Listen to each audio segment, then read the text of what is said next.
Olá, um bom dia para você. Apesar de existir há séculos, a profissão de historiador ainda não é regulamentada no Brasil. Uma proposta que aguarda votação em plenário propõe a regulamentação e estabelece requisitos para o exercício da profissão. Meu nome é Ronei Lima, eu sou formado em História e sou mestre em História pela Universidade de Brasília. Virgílio Arraes, professor de História Contemporânea da Universidade de Brasília. Os professores Ronei e Virgílio exercem uma das profissões mais antigas. O historiador, ele se debruça sobre processos históricos e contribui, para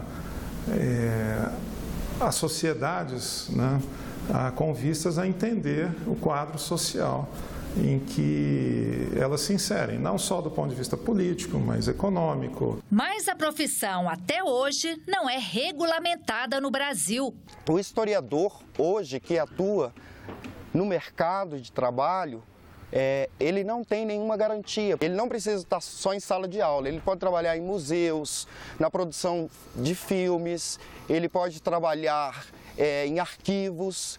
Então, são espaços que, de fato, precisam do historiador. Pela proposta que aguarda votação em plenário, poderá exercer a profissão de historiador quem tem diploma de curso superior em História, quem tem mestrado ou doutorado na área, mas também profissionais de outras áreas que comprovem ter exercido a atividade de historiador por pelo menos 5 anos.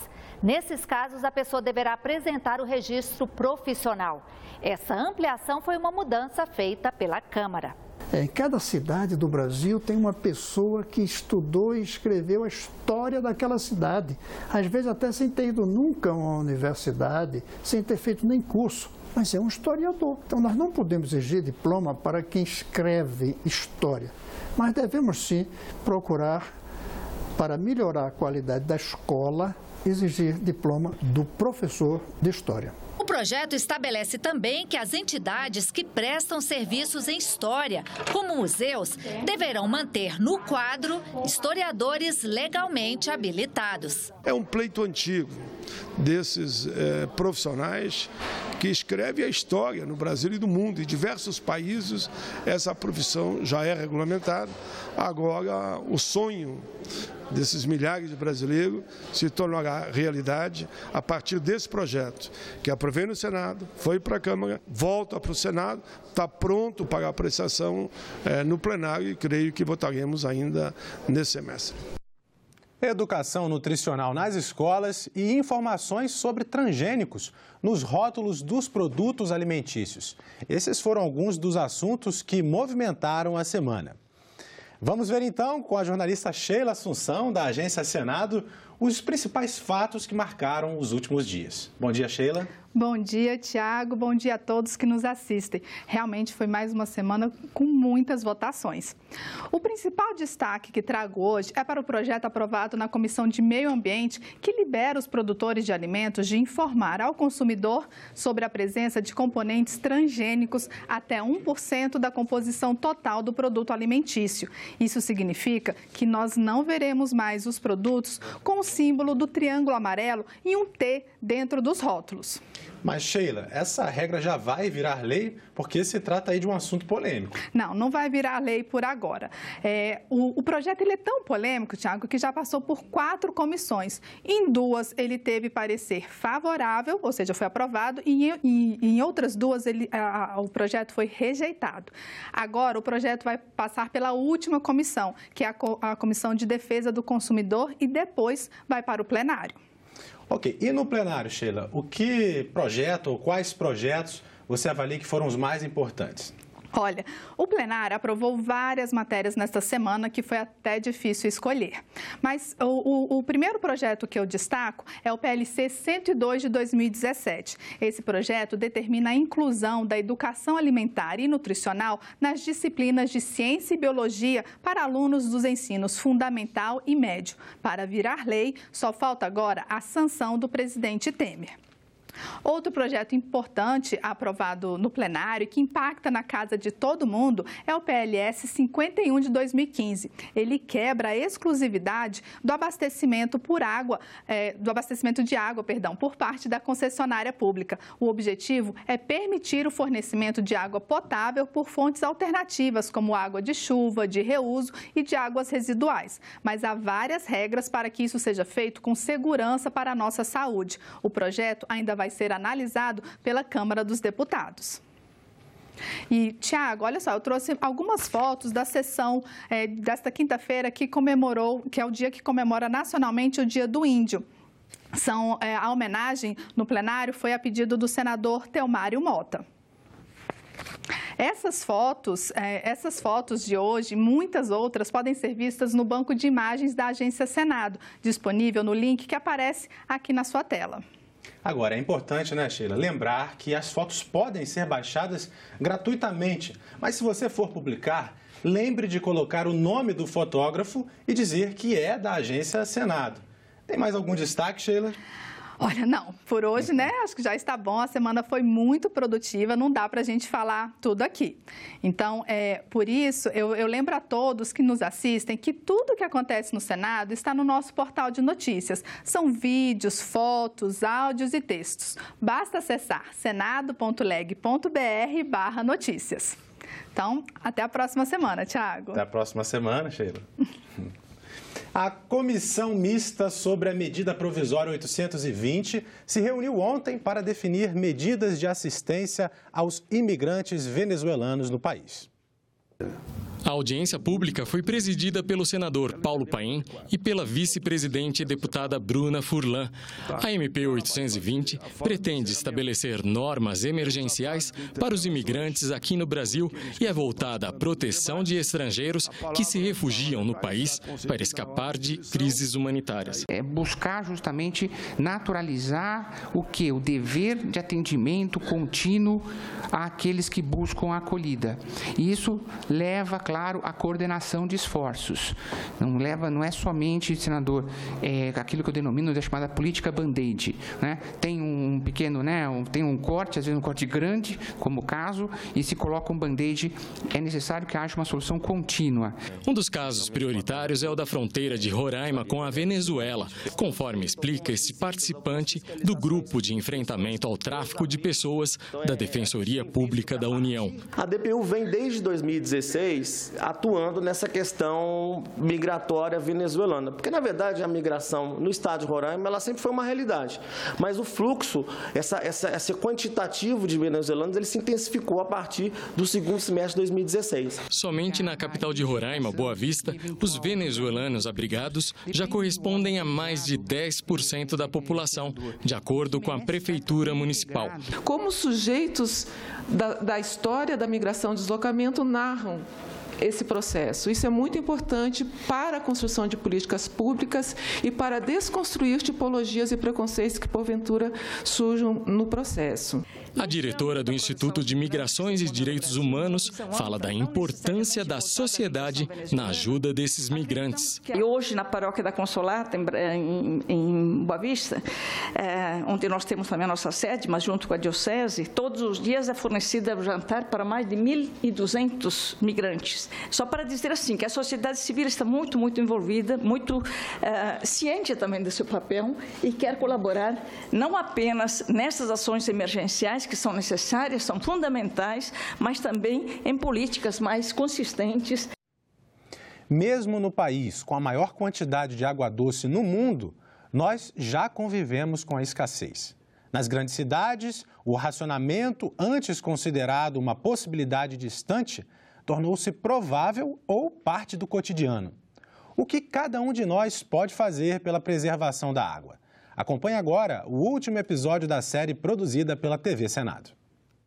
Em pouco mais de 3 décadas, a população de Brasília e entorno saltou de 1,5 milhão para 3 milhões de habitantes. A demanda pelo saneamento básico aumentou e tornou evidente a falta de planejamento. O Distrito Federal hoje ele tem uma condição de vanguarda se a gente for falar em saneamento. Nós conseguimos atender hoje 98% da população com água tratada, chegando em suas torneiras, e de todo o esgoto, 100% dos esgotos coletados são tratados. Numa das estações de tratamento de Brasília, Lucilene explica para a nossa equipe cada uma das etapas do processo, da chegada do esgoto contaminado por muitos tipos de germes até a devolução da água limpa, mais de 90% filtrada, ao meio ambiente. Um exemplo ainda distante para um país chamado Brasil. Apenas 55% dos brasileiros, ou seja, pouco mais da metade, têm o seu esgoto tratado de forma adequada. Os efluentes dos 45% restantes acabam caindo nos rios e mares, o que traz problemas para a saúde, meio ambiente e também para o abastecimento de água das grandes cidades. Para você conseguir fazer o tratamento desse rio, desse manancial, para poder disponibilizar para a população como água potável, o custo seria tão alto que se torna inviável. Você tem um exemplo? Sim, eu posso citar como exemplo o rio Tietê. Tratar água para consumo humano custa caro e quanto menor a contaminação do líquido captado no reservatório, maior a economia de recursos públicos, ainda mais em época de racionamento. Uma lição que aprendemos na visita a este posto da Companhia de Abastecimento. Nós temos uma barragem que fica na BR-070 mesmo, é uma barragem de nível do Lago Descoberto. E ela vem para cá através de bombeamento. São quantos quilômetros de lá para cá? 14 quilômetros em média. Hoje a gente está tratando em média 3.000 litros por segundo.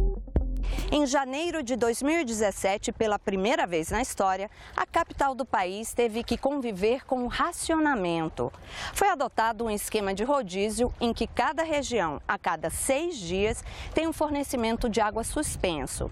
Mesmo assim, 11 meses depois, em novembro, o nível do Descoberto, essa barragem aqui que abastece grande parte da região, chegou a 6%, o mais baixo. O governo até pensou em duplicar o esquema de rodízio. Não foi necessário. Agora, as chuvas voltaram, mas ainda não é suficiente. O nível chegou a mais de 50%, mas o racionamento ainda não tem data para terminar.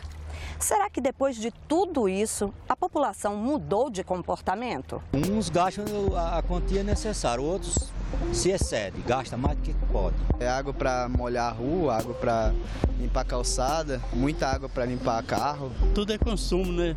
Desregrado. Com a mangueira ligada, derramando a água e sem estar fazendo nada, só derramando a água. Como é um recurso finito e a gente está aqui só de passagem, assim, cabe a nós ter essa consciência e ter um outro comportamento com relação ao uso da água. Nós temos que fazer a nossa parte, com certeza. Acho que a grande responsabilidade é nossa e o governo também ele tem uma responsabilidade que é de fazer essa parte de conscientização. Reduzir, reciclar, reutilizar, respeitar. Os sinais da escassez estão aí. Hoje, mais de 1 bilhão de pessoas vivem quase sem água. Ou melhor, sobrevivem. Será que vale a pena continuar desperdiçando um bem tão essencial? Será que já não passou da hora de escolher o que realmente importa? Pensar na vida, pensar no planeta que é um só? Afinal, que mundo vamos deixar para os nossos filhos?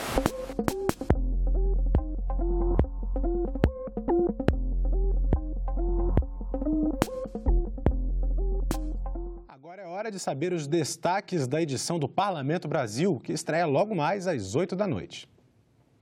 Olá, a gente parou um pouco as gravações do Parlamento Brasil para mostrar para você os destaques do programa que estreia logo mais às 8 da noite. Uma das reportagens, por exemplo, destaca o esforço que está sendo feito no estado do Mato Grosso para divulgar o direito que o acompanhante da pessoa com deficiência tem de receber desconto nas passagens aéreas. É importante um cidadão saber do seu direito, realmente dos seus direitos de cidadão, e no caso específico essa lei que trata do acompanhante, de poder acompanhar a pessoa com deficiência, que ele busque isso e faça se cumprir. Além disso, em uma reportagem da TV Câmara, você vai conhecer o projeto que permite aos pais educarem os filhos fora da escola e dentro de casa, como acontece em vários países do mundo, como por exemplo os Estados Unidos. A questão é polêmica. Alguns pais querem que seus filhos não sejam obrigados a frequentar este espaço, a escola. Eles defendem que os filhos sejam educados em casa, tendo como professores os próprios pais ou tutores. Em uma reportagem feita pela TV Senado, você vai saber mais detalhes a respeito do projeto de lei que determina que os presos paguem pelos gastos com a permanência deles nos presídios. Um preso custa, em média, R$ 1.500 por mês à administração pública, de acordo com dados do Grupo de Estudos Carcerários aplicados da Universidade de São Paulo. Isso sem falar nos casos dos presídios federais, onde esse valor pode triplicar. E no quadro Vitrine, você vai conhecer mais uma joia do Rio de Janeiro, o passeio público.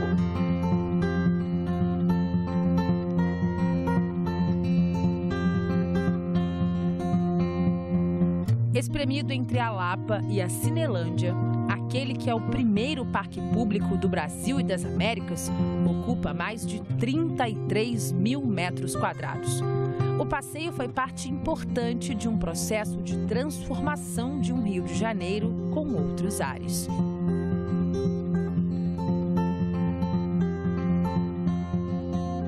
Não perca o Parlamento Brasil, aqui na TV Senado. Daqui a pouco, às 9 horas, uma audiência pública na Comissão de Direitos Humanos vai debater o processo eleitoral de 2018 com foco no combate aos votos brancos e nulos e à abstenção. E nós ficamos por aqui. Você pode rever as reportagens desta edição na nossa página na internet, senado.leg.br/tv.